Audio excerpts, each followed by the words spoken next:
Pero mga lods, daming overripe na saging na naman. Gawin natin ulit suka. Yan. Lagyan natin sa urukan. Pasilip yung ginawa natin nun. Yan dami ng pwede na. Yan dami ng tubig. Yan na yung suka. Tara, umpisan na natin. Balat.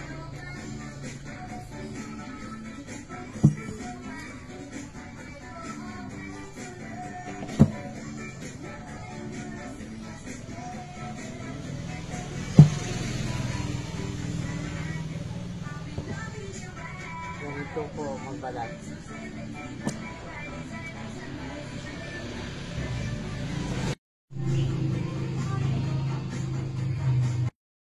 Yan, natapos din.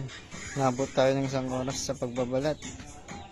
Yan, nagtira tayo ng pagkain ng manok natin para bukas. Yan, salamat sa sa panonood mga lods. Paki-share na lang po kung nagustuhan niyo tong video natin ngayon. Takpan na natin.